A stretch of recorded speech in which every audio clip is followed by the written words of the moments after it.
Howdy ho les enfants et bienvenue dans Pub du Coin. Aujourd'hui je reviens avec mon acolyte Arturo Toto pour vous parler d'un événement qu'on adore, c'est le Super Bowl. Ouais, on l'a pas déjà fait l'an dernier comme thème le Super Bowl? Oui mais partez pas, c'est pas la même chose que l'an dernier, je vous le promets. Bon sang, à chaque fois c'est pareil. À l'approche du Super Bowl, il devient complètement brinzingue. L'année dernière, il s'était acheté des couches pour pas avoir à quitter le canapé jusqu'à 4 h du matin. Super Bowl, c'est mieux que le baseball, celui qui est pas content. Je lui fais bouffer ses parents.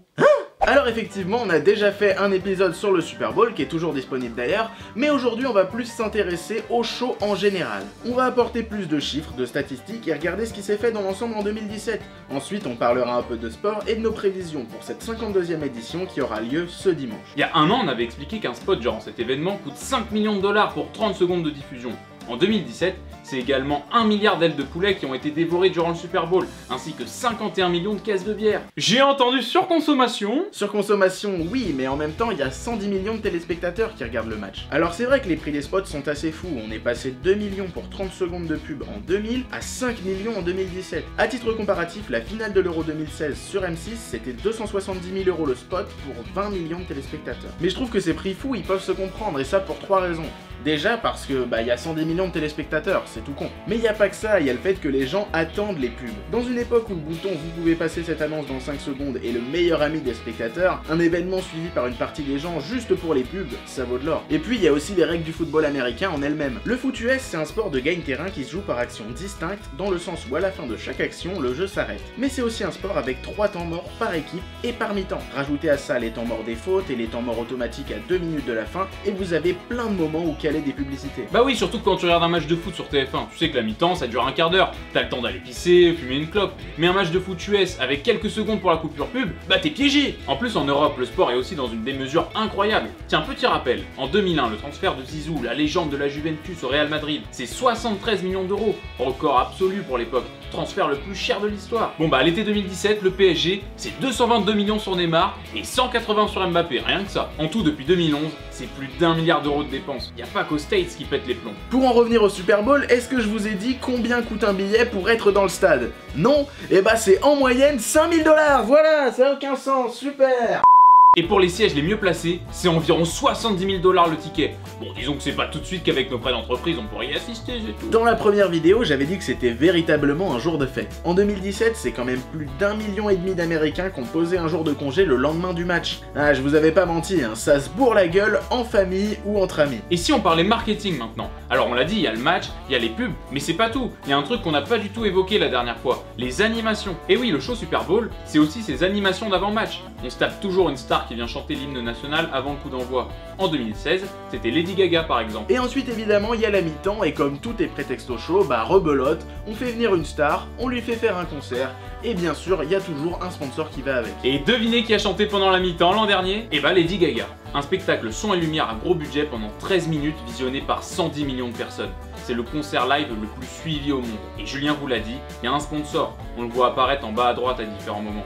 Une pub géante de 13 minutes qui a tout de même coûté à Pepsi 10 millions de $, rien que ça. Bah oui, faut pas croire, il y en a partout des sponsors chez les Américains. Les replays sont sponsorisés, les débriefs de la mi-temps sont sponsorisés, les équipements, les stades, bref, tout est sponsorisé, y a pas que Lady Gaga qui a ce privilège. Alors, bad ou good romance?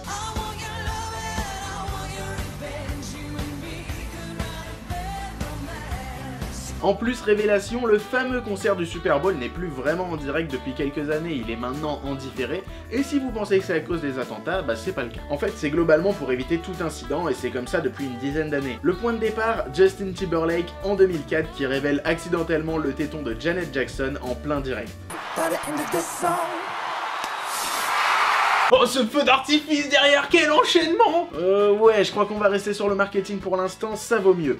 Bon, on a encore quelques informations à vous donner, celles-là on les a trouvées sur un article La Réclame qu'on vous met en description. C'est le moment du Le saviez-vous? Le saviez-vous? Le hashtag perd en popularité dans les pubs au profit de l'URL. Je cite, 30% des publicités diffusées pendant le Super Bowl comportaient un hashtag contre 39% des URL de sites. L'usage des hashtags est en chute libre, 57% en 2014, 50% en 2015, 2015 et 45% en 2016. Le saviez-vous, 84 Lumber, une société dans le domaine du bâtiment, a proposé un spot très engagé dans la cause des migrants. Durant le Super Bowl, la pub indiquait un URL qui renvoyait vers leur site pour découvrir la fin du spot. Manque de peau, le site a craché pendant de longues minutes. Et enfin, le saviez-vous, 23% de l'antenne télé a été consacrée aux publicités avec 51 minutes et 20 secondes. Julien a évoqué une pub politiquement engagée, et ça c'est 1 intéressant, et 2 plutôt nouveau. La majeure partie du temps, on est souvent confronté aux publicités qui n'ont qu'une seule intention, le fric. Faut vendre le produit par tous les moyens possibles. Mais vous le savez, dans Pub du Coin, on a déjà montré des pubs différentes,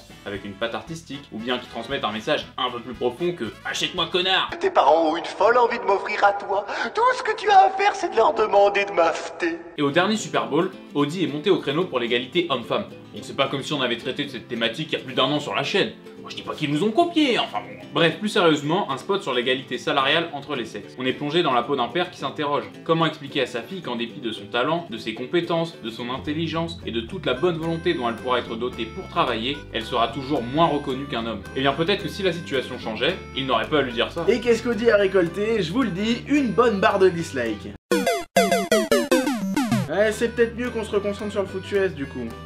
Ça donnait quoi le match l'an dernier? Le running back des Falcons qui file droit vers le touchdown. Attendez mec, le joueur vient de glisser sur un chicken wings. Les Patriots remontent au score. Et cette année alors, qu'est-ce qui nous attend? Eh bien c'est très simple, les tenants du titre, à savoir les Patriots de la Nouvelle-Angleterre, affrontent les Philadelphia Eagles. D'un côté, une équipe qui essaye d'être la première à gagner 2 titres d'affilée depuis plus de 10 ans, et de l'autre, une équipe qui a été donnée perdante dans tous les matchs précédents et qui pourtant les a tous remportés. Bref, le spectacle sera au rendez-vous, le public aussi, et les annonceurs vont s'en donner à cœur joie. Et en attendant le match, on s'abonne, on like et on partage.